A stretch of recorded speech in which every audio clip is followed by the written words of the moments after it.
My work in conservation started, God, over a decade ago during my undergrad at NAU.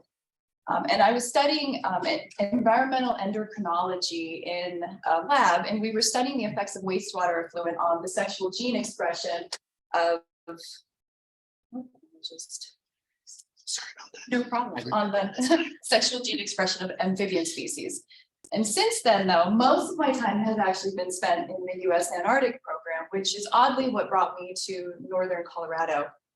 And in 2016, my husband and I bought land outside of the Red Feather Lakes area. And it was about this time that I came up with the idea to start a conservation-based business.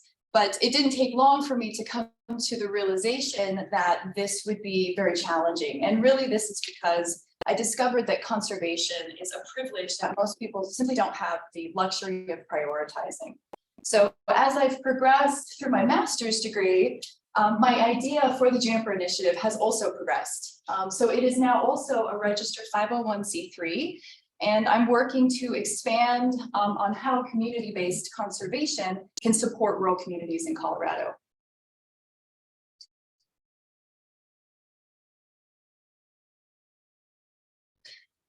So for my Capstone project, I was lucky and I had the opportunity to actually do an independent path. So I took this opportunity to develop the Juniper Initiative further along. So I wasn't really sure though how, and I call it TJI. So if you hear me refer to it in the future, that's just how I shorten it. I wasn't sure how TJI really fit into conservation in northern Colorado. So it was a process for me to get to this point. And so Brett was one of the first people who advised me to identify a gap in the area. And I started this process by speaking with as many people as I could. And I reached out to probably 20 people over the phone. There were hundreds of emails. I spoke to people in the city, people in the county. I spoke to local organizations. I spoke to people in my community. And I just was trying to hone in on what a gap could be for the Juniper Initiative. And initially, I was starting to hone in on gaps in conservation surrounding communication and women in conservation. But I eventually came to the conclusion that the gap that I was actually searching for was right in my backyard. And this is where rural communities come in for the Juniper Initiative. So this gap is specific for small rural residential private lands of landowners who have anywhere between 1 to 25 acres. Currently, there are no conjoined conservation efforts for any people who are landowners under this specific category. And also in the process of identifying this gap in rural conservation, I also kind of stumbled on a gap pertaining to WUI conservation in rural areas as well. And I'll go into this in more depth in a few slides, but this is just a preliminary idea. And so this comes into land stewardship. And land stewardship does a really great job of addressing both of these gaps, specifically in rural conservations. And it also incorporates my own interest and knowledge. And land stewardship pertains to the decisions made by landowners about the management of natural resources and ecosystem services on their land. And as a lifelong rural resident myself, this really fits into my own goals for conservation, as land stewardship has been my version of conservation practice. And so it was through these processes that I was able to identify a niche and a purpose for the Juniper Initiative. And it allowed me to really hone in on where TGI would best contribute to the outcomes of shared conservation goals in northern Colorado.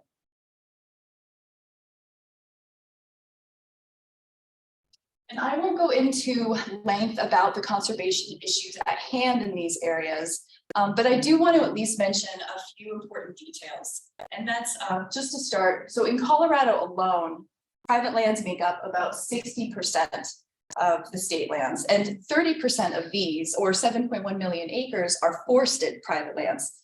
And this is obviously, these are areas that are rich in natural resources, wildlife, ecosystem services, but they're managed by less than 200,000 Colorado citizens.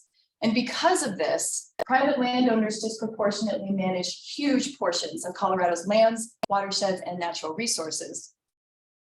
And just a few other quick notes, according to the latest US Census, 97% of American landmass is considered to be rural, and most of this is private lands. And also, if you add that on top of the fact that nationwide, private land supports 66% of its species listed under the Endangered Species Act, with 10% of these exclusively being on private lands. So as a result of these factors, efforts to protect biodiversity are going to probably require more reliance on private lands and less on public lands and protected lands as we move into the future. So this map here is actually a map of Larimer County, and the gray here shows private lands in the urban centers, but the brown are private lands in rural areas.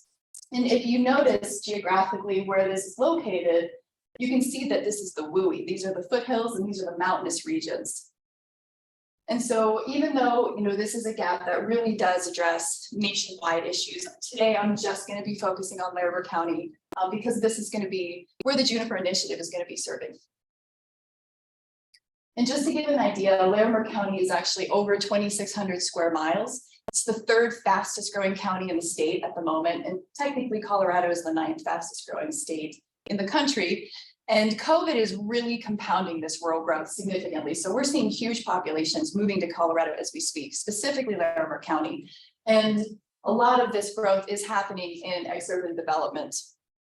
And really, most of Larimer County is considered to be rural. Everything west of the Front Range is rural, except for the town of Estes Park, but only 4% of the population lives in these areas. So you can see there's just this huge discrepancy between what is being managed and what is not being managed.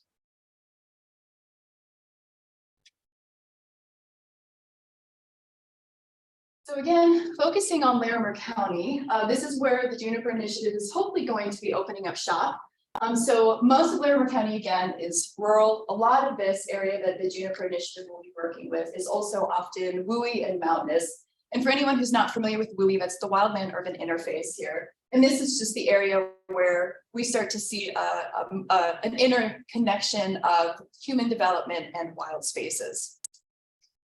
And so the Juniper Initiative is hopefully going to be working with the communities of Red Feather Lakes, Livermore, Crystal Lakes, let's see, what is that? Glacier View, Red Feather Highlands, and also Fox Acres. Those are just some of the surrounding neighborhoods up there. And just a quick fact, for the first time in US history, exurban migration to rural private lands is actually the fastest growing form of land use in the United States. And this is drastically altering all agriculture lands to development. And this is having permanent and really drastic impacts on these landscapes that had once held wildlife and other ecosystem services and natural resources. So obviously this development is compounding conservation issues as it is. But in relation to small acreage, where this gap really exists, the problem is that small acreage landowners are not receiving the same support that large acreage landowners have. So if you have greater than 25 acres, you're considered large acreage, like ranches and farms and land trusts, and you can apply for funding. You get assistance from federal and state agencies. You get assistance from local NGOs. They do land management practices on the land. So it really takes the burden off of the landowners when you have a large piece of land. But for anyone who is between 1 and 25 acres, there is no support system here. And so landowners are responsible to manage their lands without any support or resources. And obviously, that's a problem. And so why does this gap exist specifically in small rural residential? And I think it's mostly because of the complexity of gathering so many small landowners together to have a shared goal. There's also issues with diversity in rural communities. They are wildly diverse. There's issues with HOAs, obviously. There's going to be barriers in funding. Grants obviously like to see volumes in acreage versus numbers of parties involved or stakeholders involved. There's also just challenging logistics overall for communities like this. And again, there isn't much of an understanding about rural dynamics and culture. And so I think that also just adds to barriers that prevent people from reaching out to some of these communities.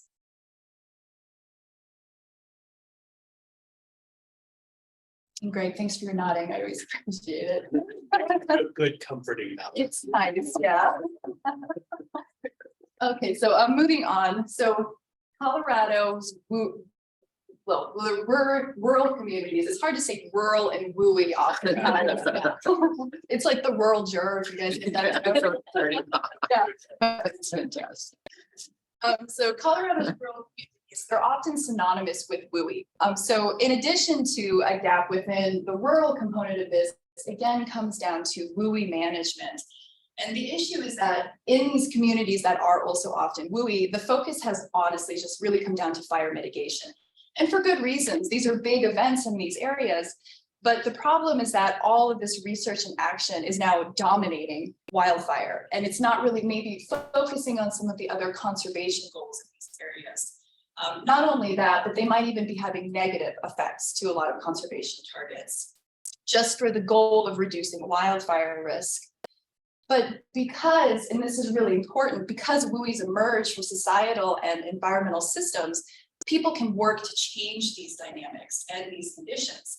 And so continued management in the future in these areas, in the face of this rapidly expanding exurban development, really needs on the ground tools and also just broader perspectives about conservation goals and targets. And expanding on these wildfire risk goals in these areas to incorporate other frameworks that emphasize invasive species management. That's really big up in our area, wildlife, water withdrawals, and also just pollution as notable impacts that are just not being heavily utilized.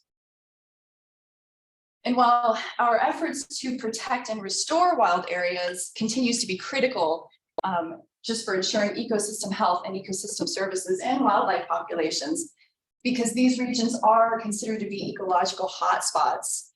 It's just more important that we have conjoined efforts here in order to bring in other frameworks of conservation.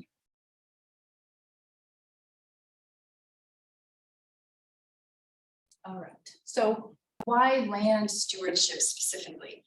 And this is really great for rural communities, quite frankly. Rural stakeholders' actions, they carry greater impacts environmentally, and it's mostly just due to their proximity to their surrounding ecosystems. And land stewardship can strengthen individual connections to nature, which not only improves individual health and well-being, but it also builds on a sense of place, which is really important because research shows that having a sense of place contributes to individual vested interests in conservation outcomes. Also, land stewardship empowers individuals with their own conservation efforts. And of course, this has positive effects for surrounding ecosystems. And so the Juniper Initiative is hoping to have a land stewardship program as part of what we're offering to our community. And there's going to be three main components to our land stewardship program. The first one's going to involve wildlife gardens. And this is going to be providing information and resources on practices that reduce the negative impacts that stakeholders have and replacing them with beneficial and positive practices that they can replace with. And again, hopefully this will just reach conservation goals.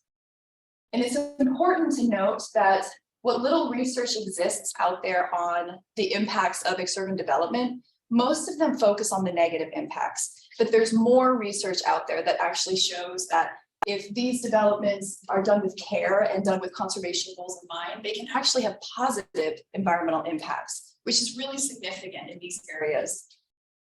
And while a wildlife garden isn't going to protect large species like wolves or moose, it is going to have positive ripple effects that just move outwards to our surrounding ecosystems. And another concept I'd like to incorporate with land stewardship involves green building, also called conservation development. And this is for information involving building practices and materials that are beneficial to that region specifically. And so with the right information and the right building materials and practices, these things can reduce wildfire risk, they can improve energy efficiency, they can reduce ecological impact, and it all is going to be focused with a regional environmental condition like high winds, wildfire risk, cold climate, elevation, and things like that are specific for the Red Feather Lakes area. And then for those of you who know me and know how much of a stickler I am about pesticides and I had to throw in a component for this. And this is more going to be based off of research and experimentation of management practices. I'm hoping that I can reach out to a few key landholders or landowners or stakeholders in the area to work with, so that way we can start to experiment with practices that just move away from our reliance on pesticides. And this also will serve to incorporate local ecological knowledge. And while it does this, it's also going to question maybe some of the ideas about management practices involving nature in its historic state. The other advantage to this for me personally is I'm serving on Larimer County's Land Stewardship Advisory Board, and Red Feather Lakes is a big area for noxious weed control, which means that residents there are legally required to mitigate invasive species, and pesticides are encouraged. So this seems like a great opportunity to maybe do some research and experimentation and see what we can do with this. And then lastly, there is a wildfire mitigation program also that I'll be incorporating into the Juniper Initiative. While it wasn't initially my first goal, I kind of just came to the conclusion that conservation in a rural and WUI community can't really go forward without involving some kind of wildfire mitigation. So I'm collaborating with our local fire departments as well as local stakeholders in order to try to reduce some of the pressures that our volunteer fire departments have, and also work to empower our stakeholders with more knowledge and resources to do some of the mitigation on their property themselves. And I'll go into more detail on all of these when I take everyone to the website later. And unfortunately, there's a quote that's kind of covered up here, but I pulled it from the 4th National Climate Assessment from 2018, and I just wanted to share it because it really does summarize this statement. And it's that rural communities are the stewards of most national forests, watersheds, rangelands, agricultural lands, and fisheries. And much of the rural economy is closely tied to the natural environment. And Janae, that shows up just fine. That just you see that, Oh, just great. that screen. Okay, great. Well, I'm glad everyone on Zoom can read Yeah. it. Good. And this quote is particularly important because, again, research indicates that our individual connections to nature might actually be the key to saving it. So rural residents, rural stakeholders, we're kind of on the front lines of this. And if we can reach rural residents, then hopefully this can just have more positive impacts to conservation outcomes.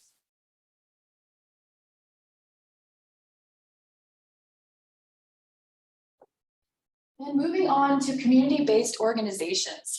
Research shows that community-based organizations, also called CBOs, are crucial specifically, especially for rural conservation. And this is because not only does it help to better understand rural dynamics, but it also brings in needed resources and support. So there's 3 main ways that CBOs do this. And the first is that they serve as linkages. They link rural communities to resources, stakeholders, support and general information. And they also contribute to building trust, building relationships within the community, and shortening the distance of knowledge. This is a really big one specifically. Research shows that the greater distance an individual is from a source of knowledge, like say CSU, the less likely they are to trust this information, and also the less likely they are to adopt any meaningful practices. So having these CBOs in rural communities helps to shorten this. And again, by building on that concept of trust and relationship building, it makes this research and scientific information more pertinent and valuable for rural stakeholders.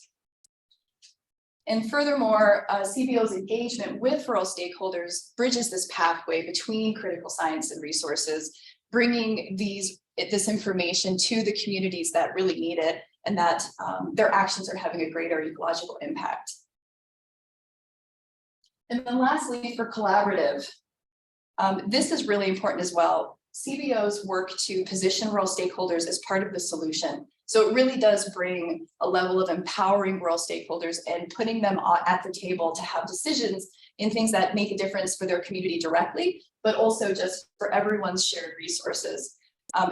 Furthermore, this helps to build a sense of community, again, adding to that feeling of sense of place and a vested interest in conservation outcomes. And it also obviously just increases local collaborative partnerships and brings other stakeholders to the party.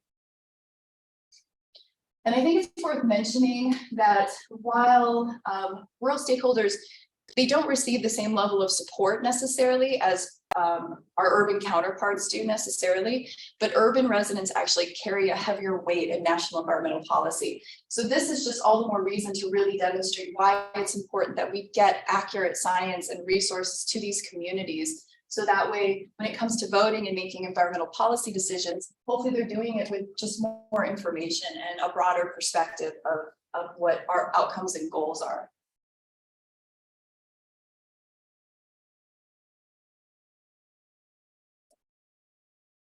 All right, initiative and action. So with the Juniper Initiative, the goal is to build rural resiliency and increase capacity by empowering individuals with resources and information in order to reach sustainable conservation goals that are more equitable and effective. I know that's a mouthful, but this has just kind of been a lot of the rhetoric and discussions that I've been having this summer with a lot of the local agencies and organizations that I've been working with. And so this is going to be done again through hopefully our land stewardship program and our wildfire mitigation program, which is going to encompass education, outreach, and also land management services. And then through these actions, the aim is to build rural resilience and increase individual capacity by reducing individual cost. It's also hopefully going to reduce individual responsibility to the local stakeholders, particularly seniors, low-income families, and people with disabilities who are living in these rural communities. And in addition to that, this will also hopefully help to increase economic benefits by bringing these resources to underserved communities that will hopefully just gain a little bit of assistance, both financially and with some of the physical labor of doing these land management services. And then by building these partnerships and increasing capacity through engagement and collaboration and trust, because it really does take a village. And this is really what I've come to learn this summer, is that it does take a village and it needs so many people at the table of all different perspectives and all different levels. And it's especially complicated when we're trying to move forward with conservation goals and outcomes that pertain to issues of cost and accountability and responsibility, which just really adds to the complexity of a lot of these already complex issues.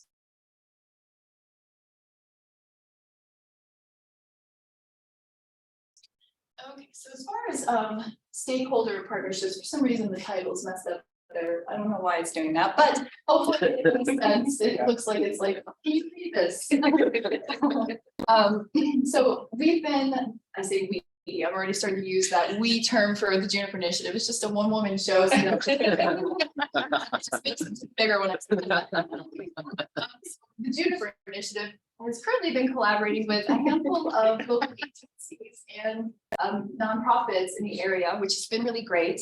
And also, we're part of two collaboratives, the NoCo Fireshed Collaborative and the Fire Adapted Community Alliance, which is really exciting to be part of collaboratives. And then as far as the rural county, like the rural stakeholders, what their part is that, and I pulled this directly from the latest Larimer County Comprehensive Plan, and it just really demonstrates that Larimer County's rural demographics include lower income residents who are more vulnerable to stresses and shocks because we're more isolated from necessary amenities and resources, and we just don't have the same level of service or accessibility as urban areas do. And to really drive this point home, say a stakeholder has 5 acres of land and it's forested land and it needs to be managed both for wildfire and just conservation issues. Felling a single tree can cost anywhere between $150 to $500. And this depends all on where the tree is located on land and what the tree is like. And this cost usually doesn't even cover bucking it up and hauling it away. This is just the cost of simply felling the tree. So if you think about an individual with 5 acres, basic land management is going to start at a few thousand and just go up from there. If you have 10 acres, if you have 25 acres, this is a major investment that people can't do. And so the reality is that in the end, these practices just aren't happening because individuals don't have the capacity to do it. They don't have the resources, they don't have the knowledge. And if you're able to afford to pay for these services, a lot of the times in these rural communities, there aren't any available. So with issues surrounding the climate crisis, particularly in rural and buoy developments, I really don't think that these targets will be successful. I don't think we can reach them if we really don't honestly address the issues surrounding equity and accountability.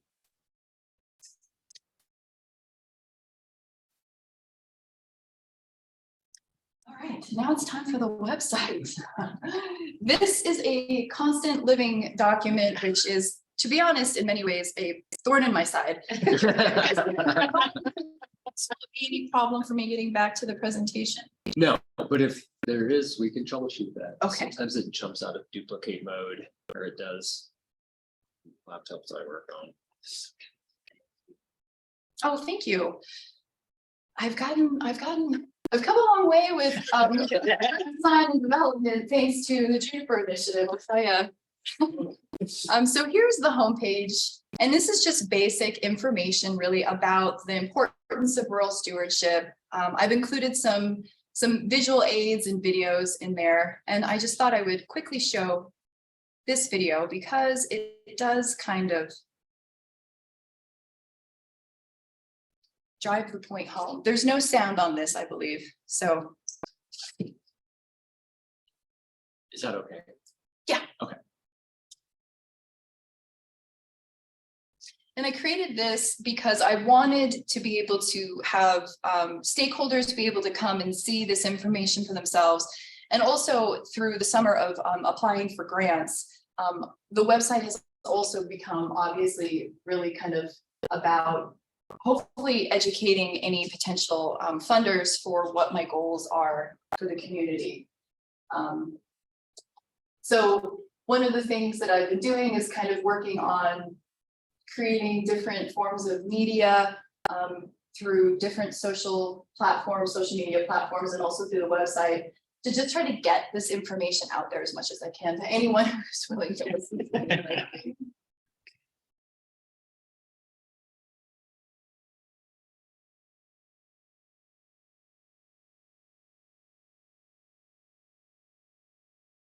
Is this your footage? No, it's all stock footage. I think some of it might be. There might be a couple videos in there. When my husband goes out hunting, he usually takes footage of me for me of different things.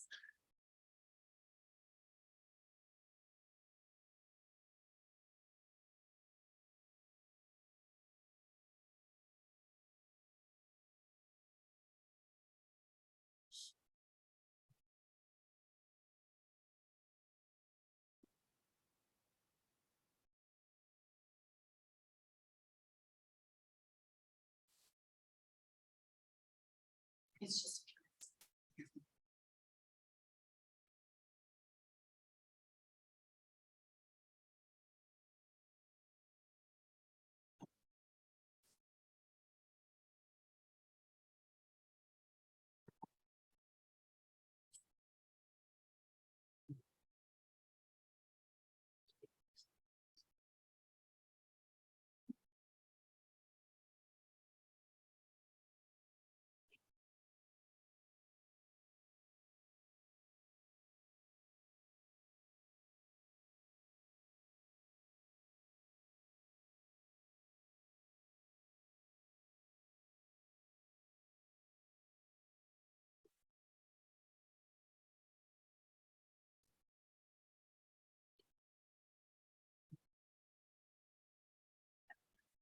Back. Thank you. Thanks. Back to the presentation. Oh, I forgot. I'm still on the website. Still on the website. Okay.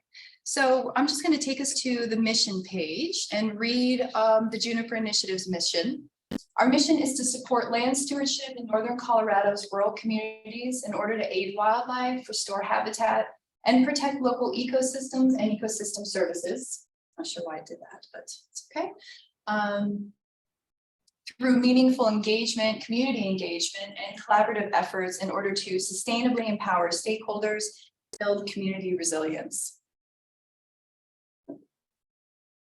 And just moving on to a tab for our programs, I'm just going to take everyone through the website really briefly just to show kind of part of what I've been working on for the summer. And again, this is constantly a moving, living document. So a lot of this information is just kind of placeholder in order to get it out there, but hopefully this winter I'll be really honing in and really finishing this.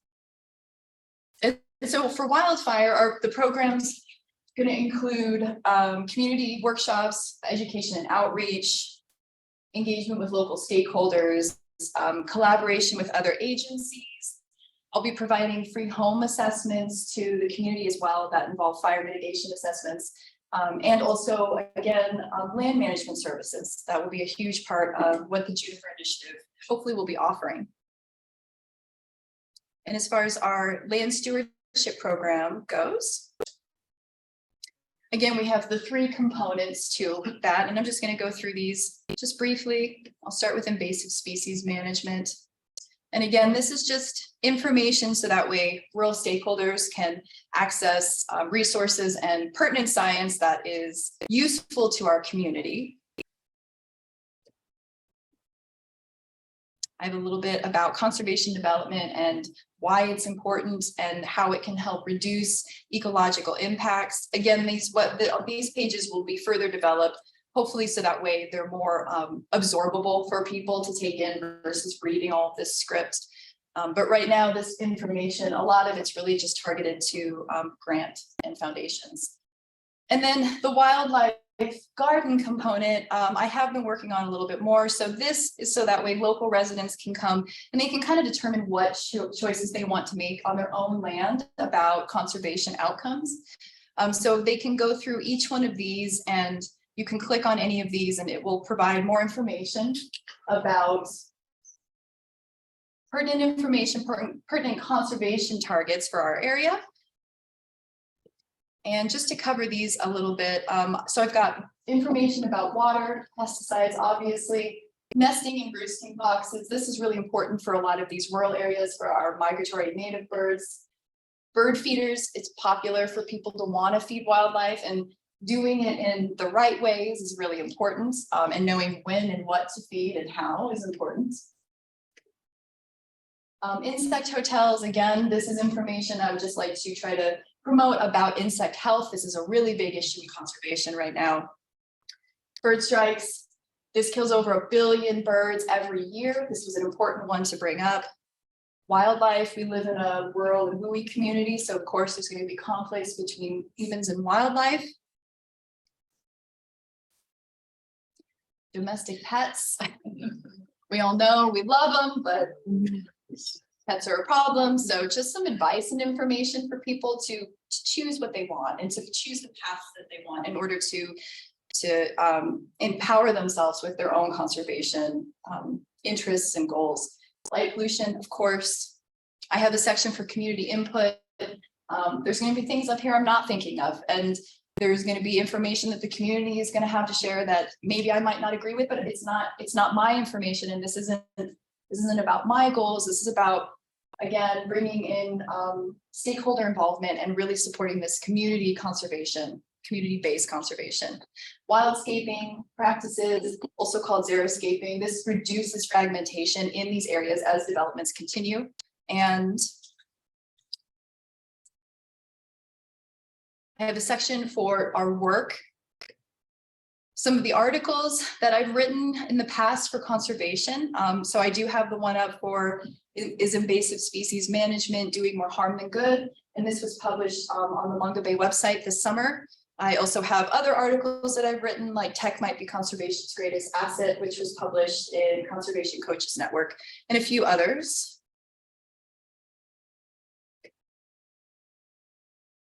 I also have a link to my story map. And this is obviously very encompassing. This gives the full background. This gives all of the details, all of the information. And again, I put this on here mostly for foundations and grant writers in order to hopefully get a better idea of what the goals are for the Juniper Initiative. And so these are all photos and images that I have taken from our local community. This image here, I think, really shows just the overall constant growth of Larimer County. And these are between the timeframes of 2015 to 2019. And this is pre-COVID too. So COVID has really drastically seen massive expansions in development in our county. And again, a lot of this is in urban development. So I do have a section here incorporating wildfire risk. Sure, it's gonna let me view it if I'm not signed in. Which, okay, we'll just move on from the story map, but that link is on there if anyone ever wants to go on and educate yourself for everything you ever wanted and didn't want to know about rural conservation.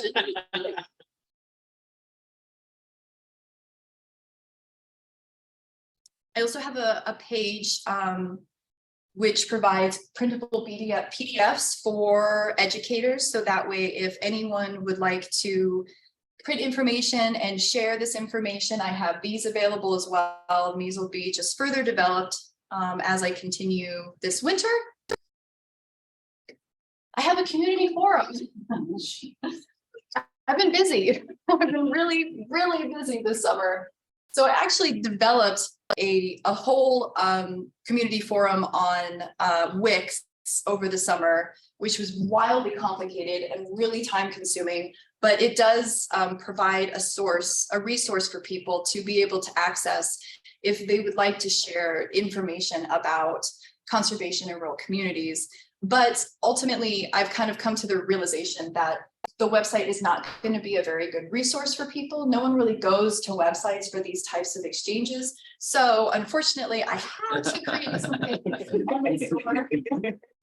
And so I didn't really make this about the Juniper Initiative, but I titled a group called Living in the Wildland Urban Interface, and it's free to all the community members in the area. And it just provides a source, a place for people to be able to go and ask questions, share information.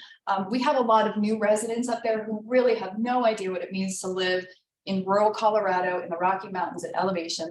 So this is a place that hopefully people can go and ask silly questions and share silly information and also have good questions and information and just kind of acknowledge that there are no right and wrongs here, that we're all learning and we all can do what we can do in our own ways.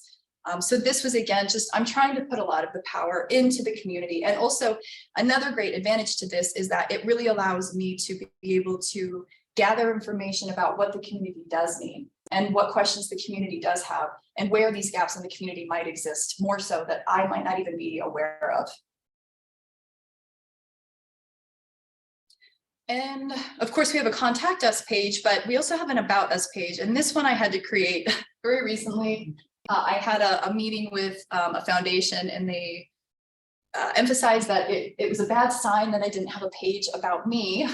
So I created this and it's just a little bit about my background and why I designed and went forward with the Juniper Initiative. But more importantly, it has information about my advisory board.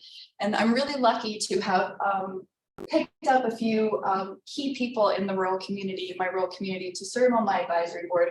And also, not only are they key residents, they're also really phenomenal women, and they all have a background in conservation and science. So their resources are just phenomenal. And I'll go into a little bit greater depth in the presentation about each one of these.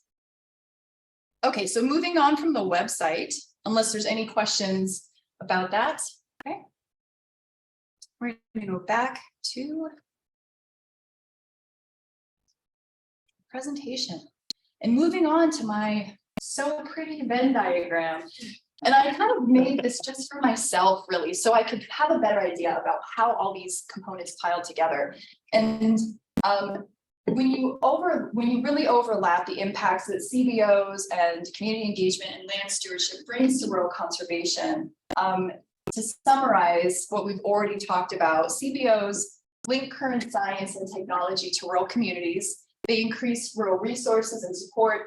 They improve economic conditions by reducing pressures, and they also improve resilience and build capacity. Community engagement encourages stakeholder involvement in decision-making, increases vested interest in outcomes, empowers individual action, and also creates a sense of community of place. And then land stewardship supports biodiversity populations, improves ecosystem services and natural resource management, improves sustainable individual conservation action, and also reconnects people to nature, which improves health and well-being for each individual. And so when all of these components are working together, They improve economic benefits, both for the community and for the individual. We see improvements to conservation outcomes. There's an overall increase in human health and well-being. And that's, again, not only for the local stakeholders, but it's for anyone who's relying on these shared resources, which in Colorado, it's everyone who really needs water in the West. And more importantly, pulling all of these together really begins to address the issues of equity and accountability and responsibility in regards to these shared resources.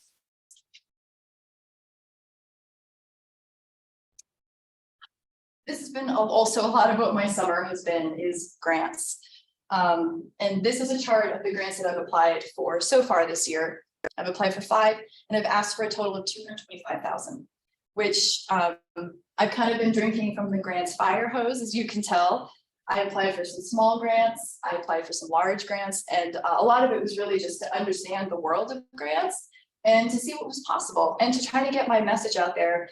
This was really actually a helpful, informative thing for me because speaking with a lot of these funders, they really helped to hone me in on the rhetoric to use, focus areas to focus on, and just kind of hopefully also exchanging information and telling them that, maybe not telling them, but sharing my opinion with them that these rural communities need a lot more support if we're going to actually reach these conservation goals. So that's been an interesting conversation to have back and forth.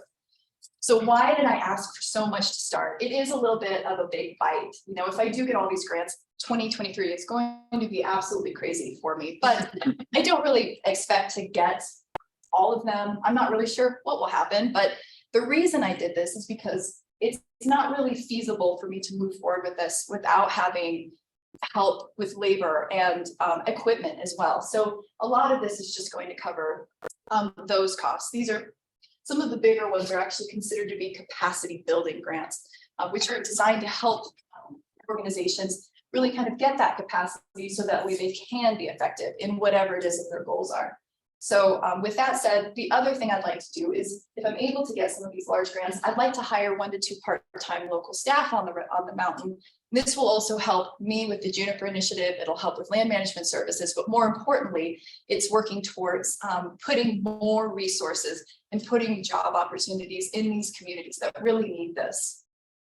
And so this winter, I'll be also searching for other forms of funding and other sources of revenue just to see what other options are out there.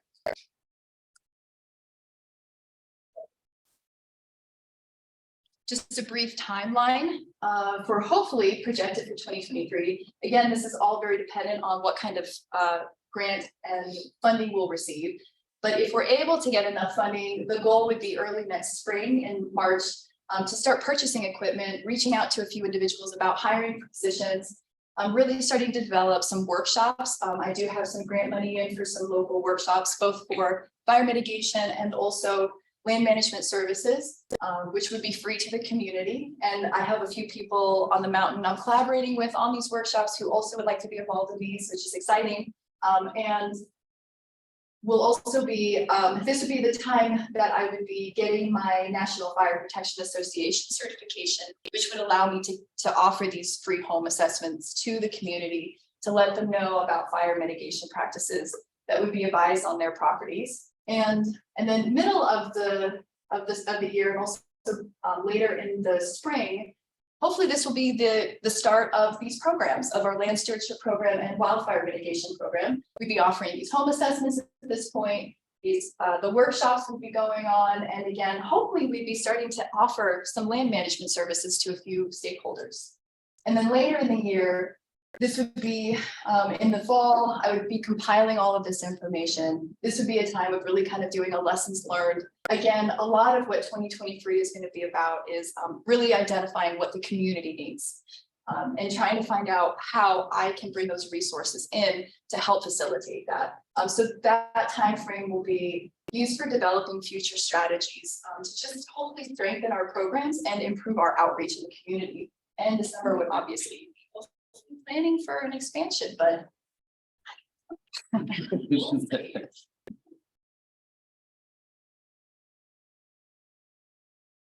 lessons. And Brett has an idea about this, and I'm sure some other people too who've heard me kind of as I've gone through this process this year. this was an interesting, coming to this point was interesting for me. And it's because I resisted the path of wanting to practice conservation in my own rural community for about 1.5 years. And this was for obvious reasons. I was hesitant because I didn't want to become professionally involved, not only with where I live, but the reality is that in rural Colorado, conservation is very polarizing. And this was intimidating to me. So eventually, I exhausted every loophole I could in trying to find any gap. And then I came to the reality that this was the one that was smacking me in the face. I kind of just felt like I had to take a bite of this. And as my research continued, actually, it only really further strengthened my belief about how important this gap is. And that land stewardship really is just an ideal way to start to address this gap. And oddly, also, as I've been working with the Juniper Initiative and developing it, I've also been really working with a lot of local stakeholders, whether it be individual residents or agencies or NGOs. And it's oddly, I'm finding a greater sense of community myself, which I hadn't expected. So as I've been moving through this research and talking about the value of finding a sense of community, I have found this myself. And now the lines between conservation and community service have blurred, and I no longer see them as separate issues, but very connected and dependent on one another. And obviously, I don't know what the future holds for the Juniper Initiative, but I do know that my work in land stewardship and environmental equity will always be my life's pursuit at this point. And for some acknowledgements, I just have to thank a few key members in my community, along with some of the local agencies that have been participating in my area, for openly engaging with me and working with me so quickly, for being kind of the new person on the street and not really having much underneath me. I've really appreciated that openness. But I really have to thank my husband, who has heard this presentation times. You could probably come up here and say it himself. Yeah. But thank you for your love and support and always being in my corner. I literally wouldn't have been able to do this without you supporting me. And also for my friends, I know I have a few friends who are online today, and they have just been so excited and have encouraged me along this process and also encouraged me to apply for this program. So I just want to say thank you. And also my friends and family who are on as well. Okay, and I just have a page for references here. And lastly, I'm happy to answer any questions that anyone might have.